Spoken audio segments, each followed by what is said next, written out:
All right. Looks like we've got a fair amount of people in the webinar now, so we're going to go ahead and get things kicked off. Thank you so much for being here today and joining us at the Rubrik and AHEAD webinar on the identity resilience and recovery.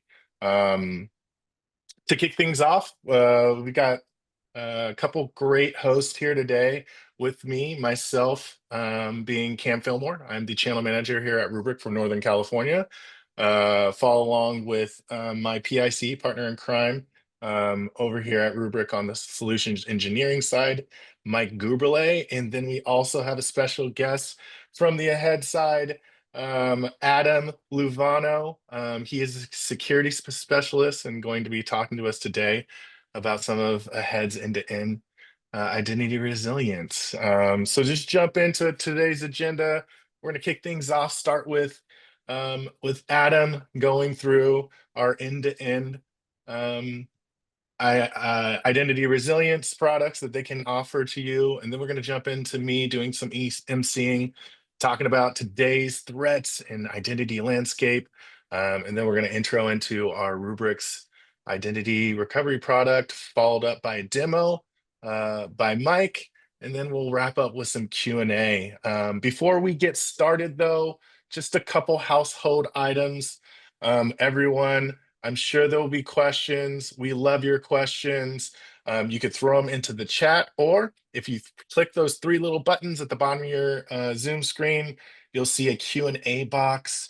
And you can actually click on that Q&A box and submit a question there. We'll try to get yours answered live. And if we can't answer them live, we'll save them for the end of the presentation to get them answered there.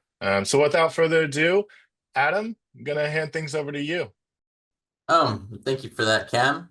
So, hi everyone, my name is Adam Luevano. I currently reside in California. I'm in Los Angeles.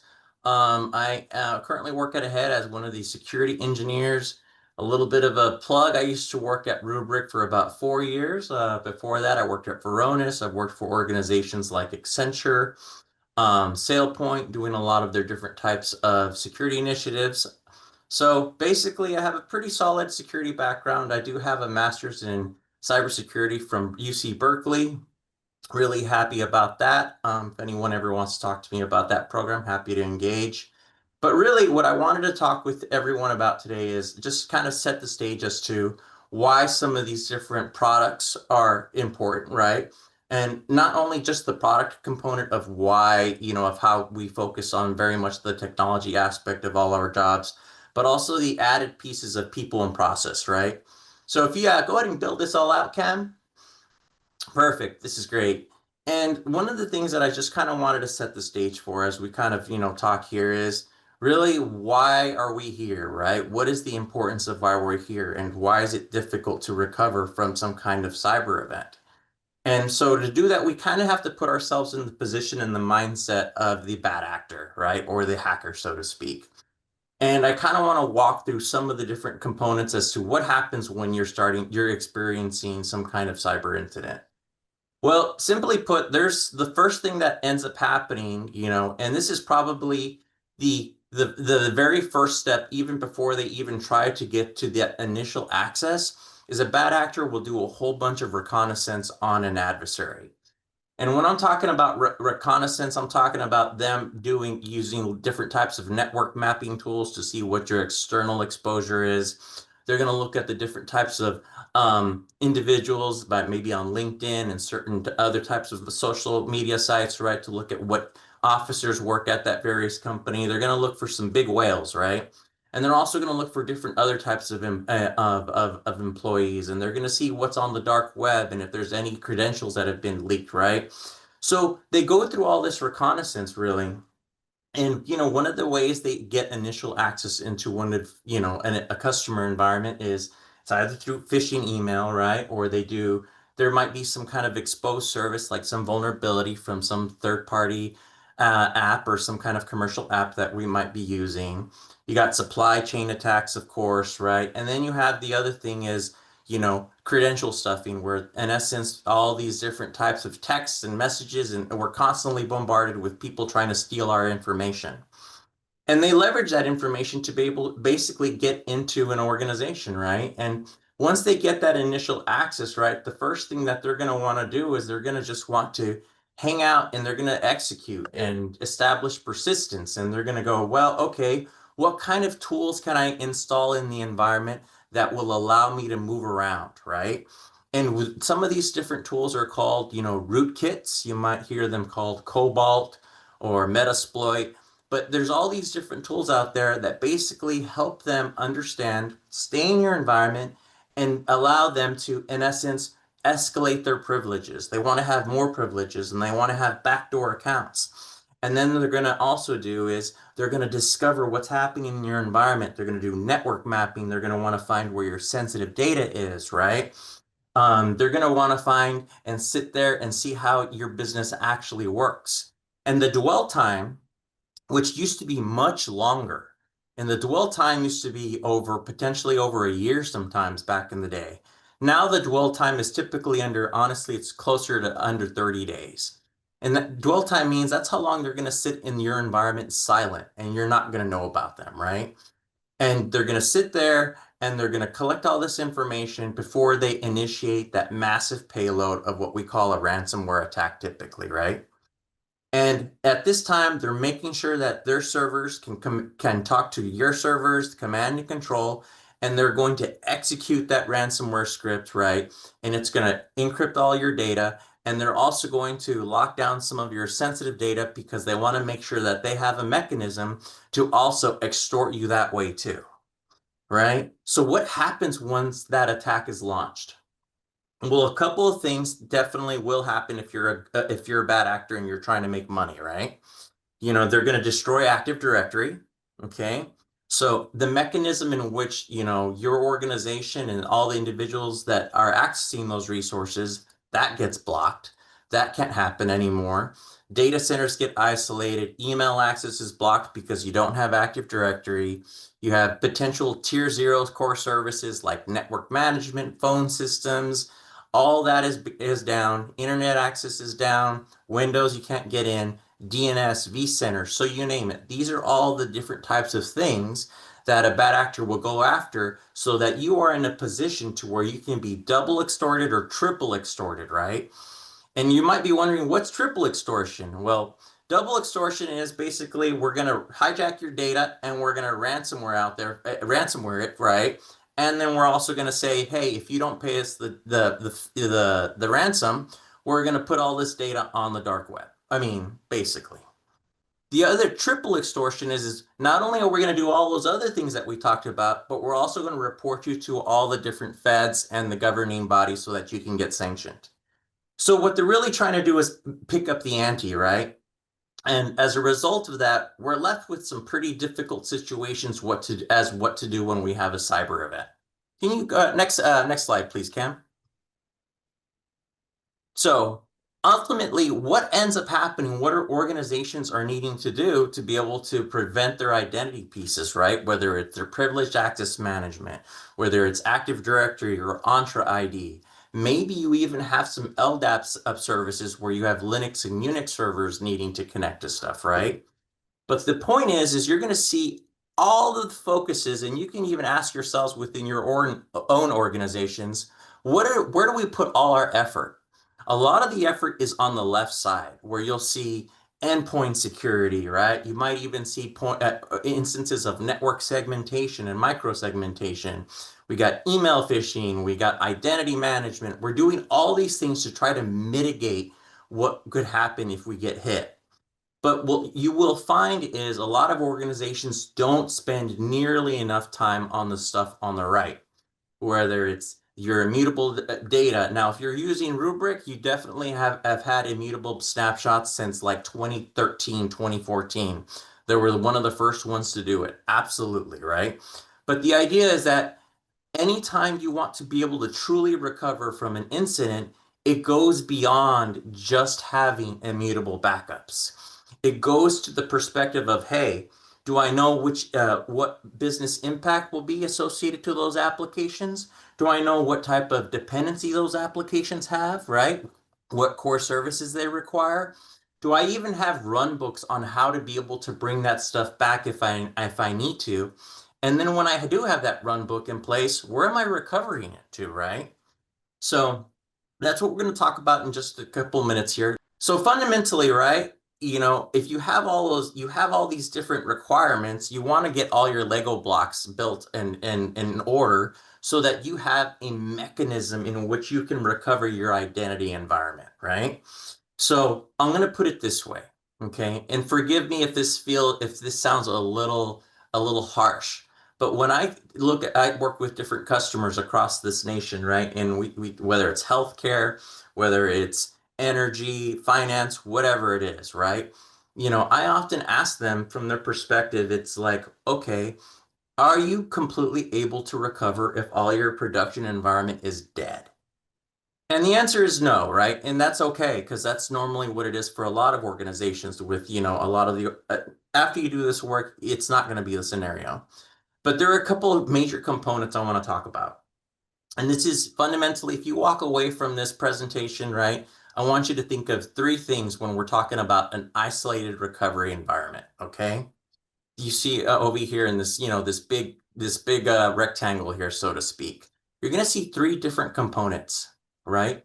You're going to see a vault, which is typically what your rubric brick is, right? It has a vault in it. It's fully isolated, right? It's masterless server. You connect through certificates, all that good stuff. Vault is immutable, no problem. That's great. Nightly replication or logical air gap occurs with the vault. In between the vault is a clean room, and this is all within one isolated environment. And why do you need a clean room?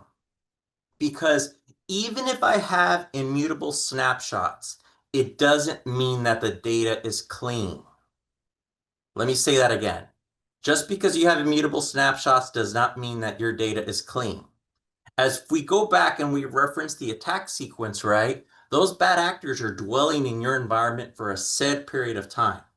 What you want to be able to do is recover back to from before they got into your environment, right?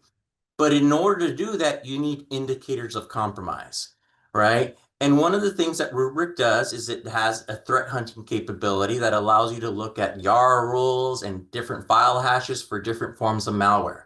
That stuff is great when you're looking for the actual ransomware malware, right? Or different types of malware. But oftentimes, we're wanting to be able to make sure that we have clean data and the VMs that we're bringing back into the environment aren't actually already infected. So as a result, you need a mechanism in a clean room where you can go in, you can patch, you can run forensics, you can run your SIM tools, your AD tools, look for polymorphic malware. You do all that stuff in your clean room. And once your data is clean, then you move it over to a secure recovery environment. And that might be completely separate from your old production environment.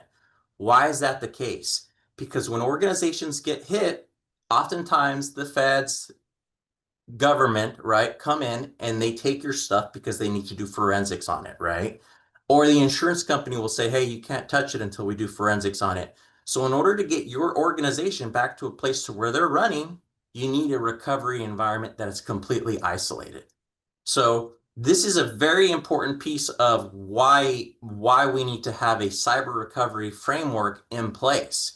You guys already have I'm sure many of you already have the right technology, right? But in order to get the full delivery out of that technology, you have to have the people and process. So a couple more slides and then I'll be done, right? This is what I wanted to point out for most organizations, right? Even as it relates to Active Directory and backing up Active Directory and what you want to do with Active Directory and how you protect those forests. Rubrik will give you that capability.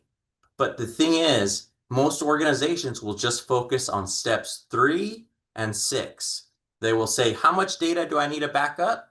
Let me install it in my data center, and they walk away, right? That is not an effective cyber recovery framework, right? You need all the other pieces in order to make sure that you can effectively recover. I think I have one more slide if that's not it. Yep. And this is just one thing that I would like to talk about, right?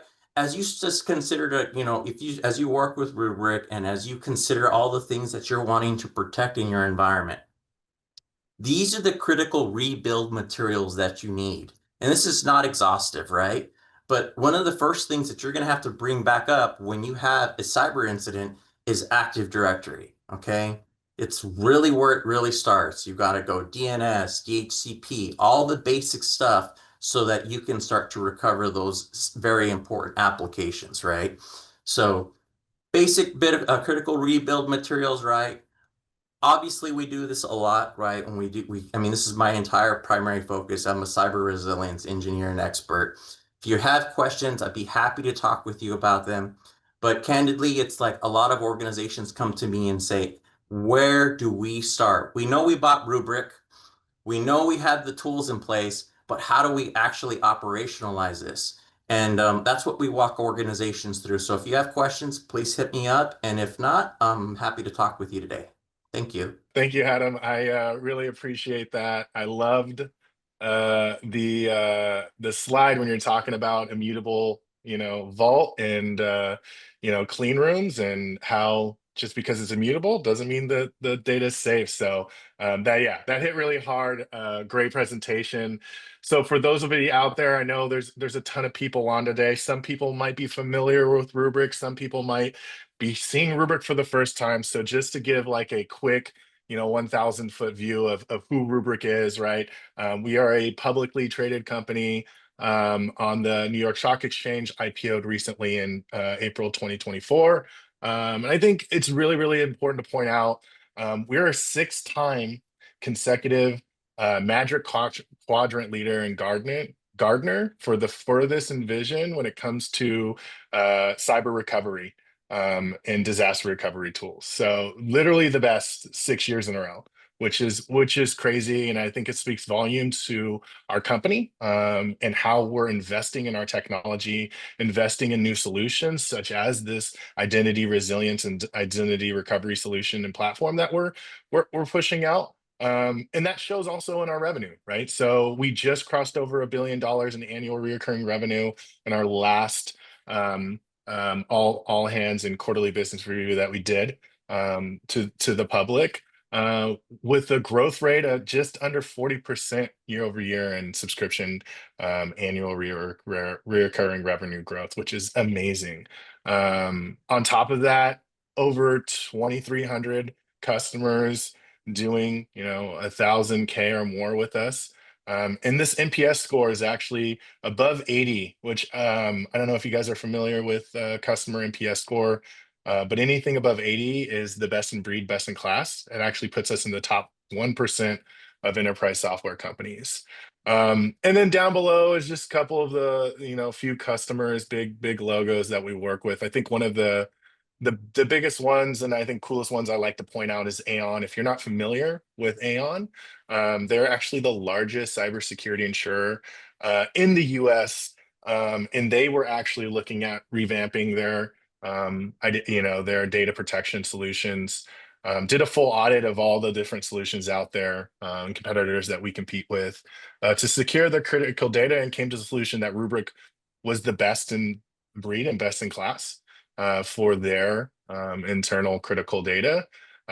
So much so that they wanted to start a partnership, which we currently still have with them today, or that if their customers actually choose Rubrik as a data protection partner, they will actually put their platform or their customer as a less risky cyber insurance, and actually will shop that around to insurance providers to actually try and lower your insurance premium. So really, really cool there. Just wanted to shout that out.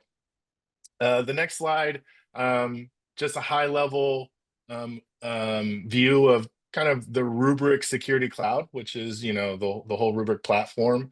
I really just wanted to walk through all the different things we do. Today we're going to be obviously focusing on identity, but if you don't know, Rubrik's data center tool or on-prem enterprise tool really started in the data center, like Adam was saying, right, with immutable backups. Those it's kind of how we started as a company, how we grown to be as big as we are today. And we added on to that, right, with ransomware detection, with rapid recovery of on-premise workloads to ensure your critical business stays up and running and secure at all times, right?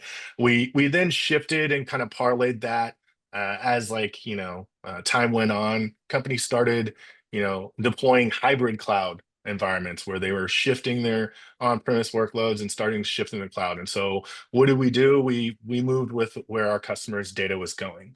And we actually started securing native cloud applications with data and policy-driven automation, doing things like sensitive data discovery and rapid recovery across all major clouds. So today we protect AWS, Azure, GCP, and we actually just rolled out OCI recently. Adding to that, we saw more and more critical data being seen inside of what we call SaaS applications here at Rubrik. But think, critical SaaS platforms like Office 365, SharePoint, email, Salesforce, Jira, all the way to the point where we can actually do granular recoveries of all the data inside of your SaaS applications as well to minimize the downtime and data loss. And then like the next thing we did was really start investing into the newest type of data that's seeing the biggest type of growth which is unstructured data. And why are we seeing a big growth in unstructured data? Well, everybody is trying to deploy AI, trying to deploy applications to do large language models and things like that. And what do they produce when they're deploying this? They produce a ton of NAS files in the cloud as well as on premise. So we have the ability actually to discover, classify, and protect against sensitive data workloads as well.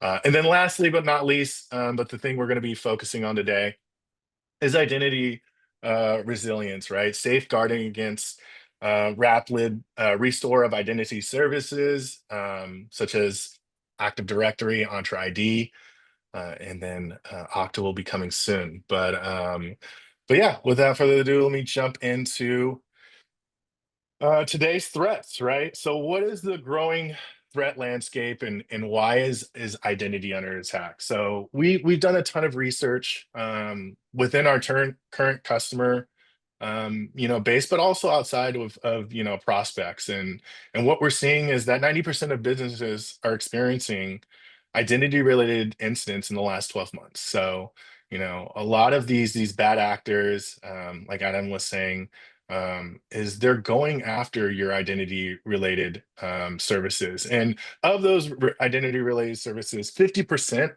of those attacks are actually specifically targeted at AD, right? Azure AD. And that's what we've seen over the last 2 years running. And then the last thing, which I think it's an incredible stat, and just something that can sink in here, is over 600 million attacks are happening per day, and they're targeting Entra ID and similar services. 600 million a day, which is crazy. Like, let that sink in. The magnitude of how often this is happening and how much this has become one of the largest, if not the largest, biggest attack vector. And why are they doing this? Why are companies or bad actors? Why are they going after your identities? Because the domain controllers inside of these environments, once they're compromised, an attacker can essentially get access to your entire identity infrastructure, right? If they access one domain, even in a low-level attack account, they can compromise that domain controller and escalate their privileges across their environment, all the way to the point where they can actually manage and get access to a forest. And if they do elevate those privileges to an administrative level, they can actually take down access and compromise the entire forest, which would be devastating for your business. And what companies will really need to do from there is they need to figure out, well, how do I rebuild or recover from a clean copy of data or clean instance on my identity for an entire forest? And today, what companies are essentially doing is with Active Directory specifically, you can do a manual force recovery, right? Now this is online. You can go online. You can type in and get access to all the different documents and all the different links in here, and it'll walk you through step by step of how to recover an entire forest. And each domain is about a 20 steps process to recover each domain, which is super complicated. It's super manual, so much so that if you miss a step, if you fat finger a config, if you mess up one of these 20 steps, you're not told that you've screwed up until you try to go and recover. And then it errors out through the recovery process, leaving you to start all over again, which I think is crazy, right?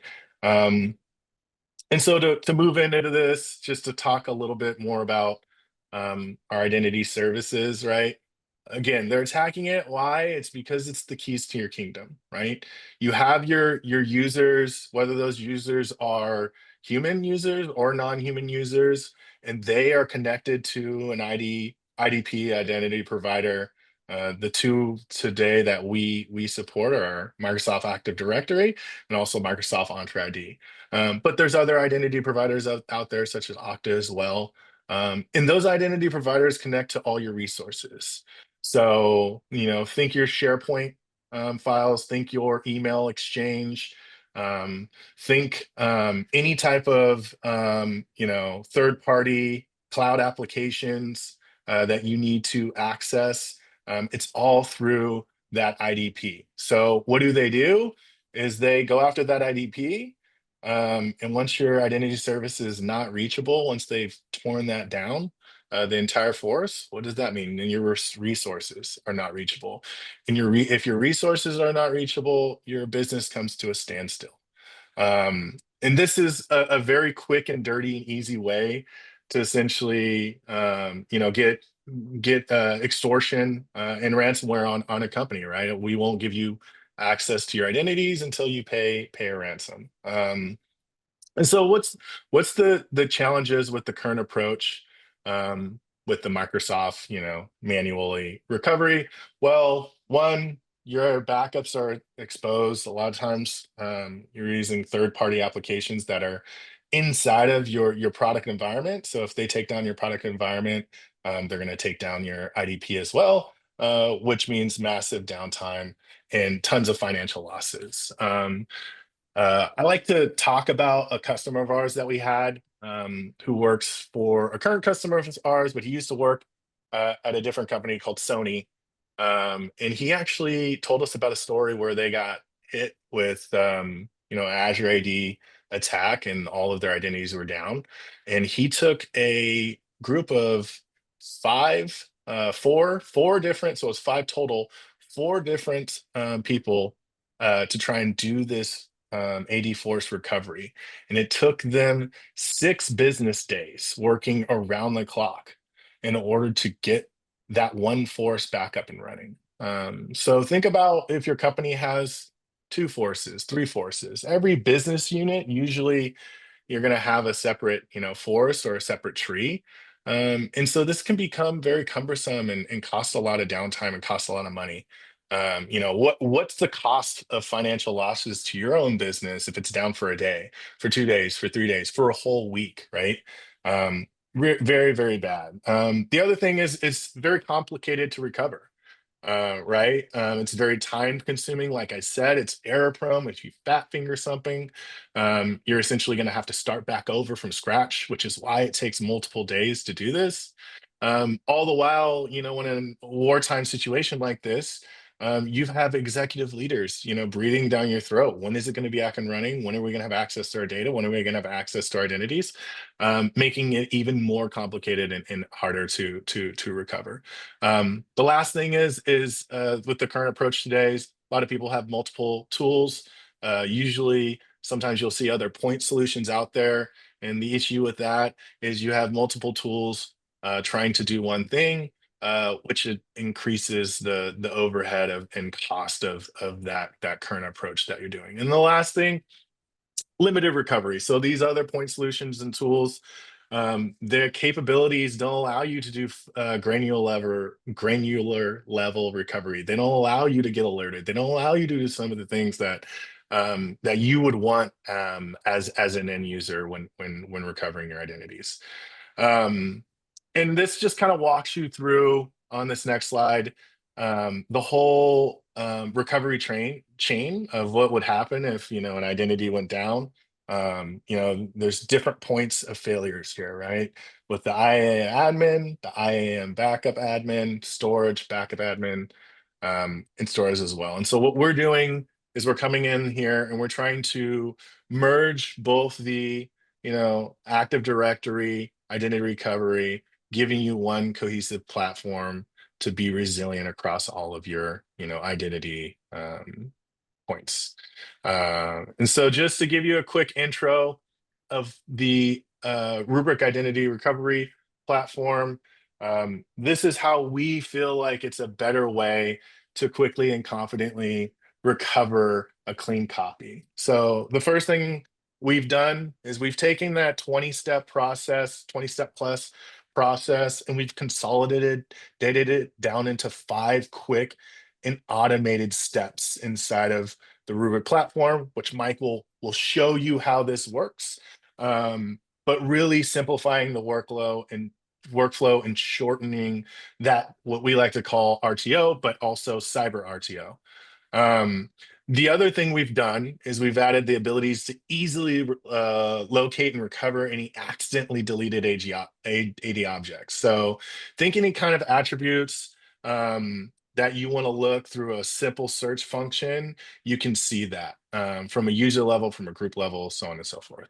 And then lastly, we've actually added the ability to not only recover on premise, but also your cloud identities as well. So hybrid recovery solution that includes Entra ID as well as Azure.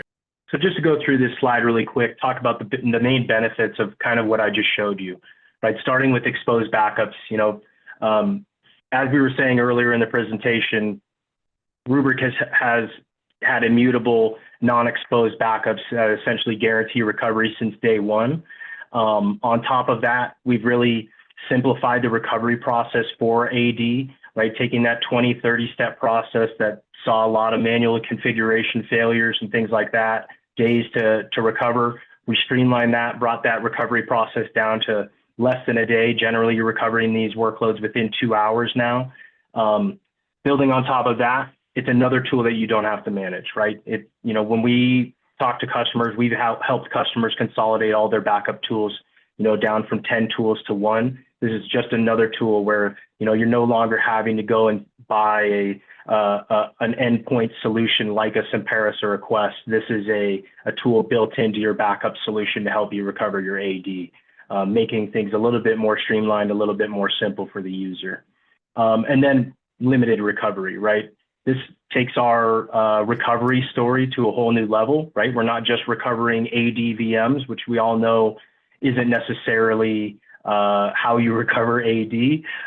We have this complete hybrid recovery where we not only can help you streamline the recovery of your Microsoft AD, we can streamline the recovery of your Entra ID, as well as in the future, we'll be taking down Okta as well. So all 3 of those IDPs will help you bring that recovery process kind of full story there.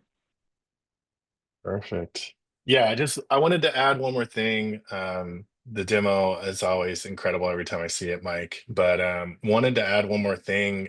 We recently came out with the ability to actually do proactive alerting around objects. So I don't know if you mentioned it during the demo, but essentially alerting you if a phone number changes, if an email changes on one of your identities you have out there. So just wanted to add that along with the new IDP of Okta coming out in about a quarter here. So yeah. Yeah, good catch on that one, Cam. I forgot to mention that during the presentation, because it kind of makes how that attribute comparison is useful to a user. It's like, hey, well, I mean, if I have 3,000 users, I can't just go one by one and see what users are specific or suspicious, but like you said, now we can essentially alert to say, hey, this is a suspicious user. These attributes have been changed, and then you can go in actively and go change those.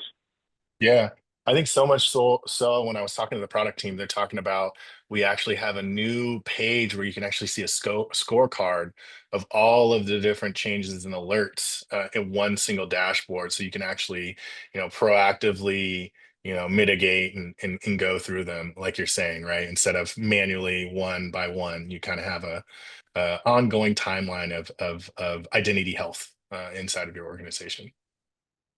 Yep, totally.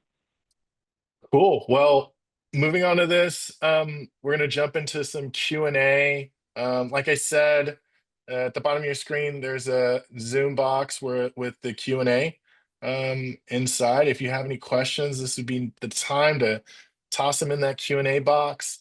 You can also throw them in the chat, and I will look for them there, and let us know if you have any questions.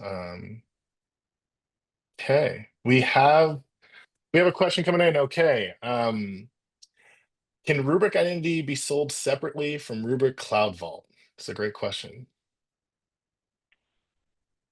Mike, you want to answer that? The answer is yes.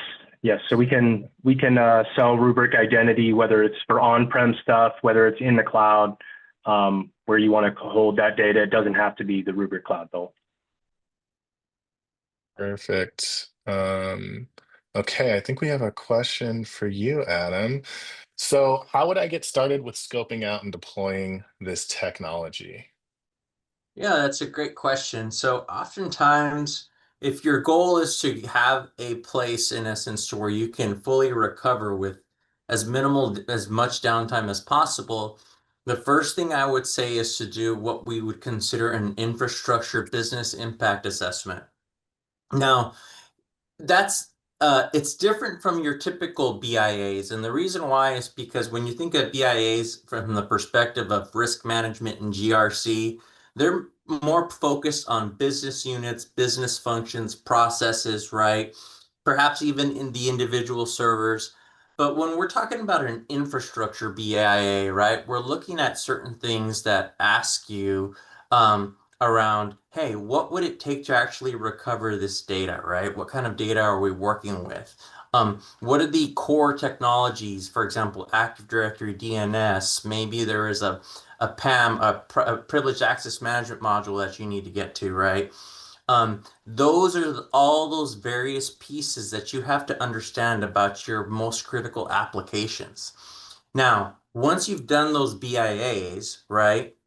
And the level of effort usually takes anywhere from 10 to 16 weeks to do a complete BIA across all your tool sets, right?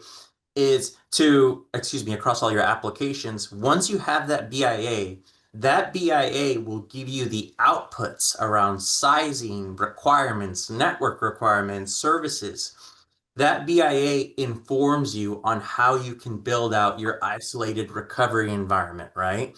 And the cool part is you can leverage Rubrik to be part of that, because Rubrik, as you probably, some of you will know, is that you can live mount a whole bunch of different things, right? The process in which you can recover is really fast, because I'll tell you this, when you're going through a cyber incident, there are often times where you might have to recover the same or multiple snapshots very quickly. And that means that, and the reason why is because you have to do forensics. And if it takes 30 hours just to recover a database, well, then guess what? It's going to be a month before you get that thing back up and running. But to answer the initial question, the BIA is really what informs how you're going to build out the rest of the program, because otherwise you're just going to spend more money than you need to. Yeah, I love that. Cool. I think we got one last question here. Mike, this is going to be for you. How is Rubrik different from some other point solutions like Cymperis or Quest? The main differentiator, look, because Cymperis, Quest, and Rubrik, we all recover Microsoft AD. We simplify that process and make it easy to recover. Mm-hmm. The big difference is survivability and recoverability. What we see a lot these days is hypervisor level encryption attacks when a ransomware attack occurs. in which case takes out, your whole virtual infrastructure. And if your entire virtual infrastructure is down, generally so is your Semperis request VM, because that's how they're deployed, right? Rubrik isn't deployed as a VM. We're deployed as a secure data vault when we're on-prem, right? We are not putting our backups on the network necessarily. Those backups are always secure, always recoverable, so that even if something does come in and take out all of my infrastructure completely, Rubrik is still there standing. Like Adam said, we can even live mount off that Rubrik when we need to for other workloads as well. But generally, when it comes to comparing us to Semperis and Quest, it's that we're actually going to be there to help you recover when everything else is down. And Semperis and Quest are really only there to help you recover Microsoft AD. So in the case of Semperis and Quest, right, you also have to recover those VMs before you recover your IDP solution, right? Before you recover Microsoft AD, and generally you want to recover AD as quick as you can. One of the first things you can, because you want to recover because it holds all your access to all of the important things in your environment. So I'll leave it at that. Yeah, and I wanted to add one thing to that, right? So fundamentally, this is where I talk to organizations, whether you're on the infrastructure side or the security side. The hardest part for a lot of organizations is just getting talent, right? You know it, we know it, we all have a hard time finding the right people for the right jobs, right? So if you have a bunch of, I'm not saying a bunch, but if you have disparate tools, that means your folks have to be trained up on multiple tools, right? That's number one. It's better to have one enterprise solution that allows you to do multiple things, right? So that you have that ease of use and that speed of recovery. That's number one.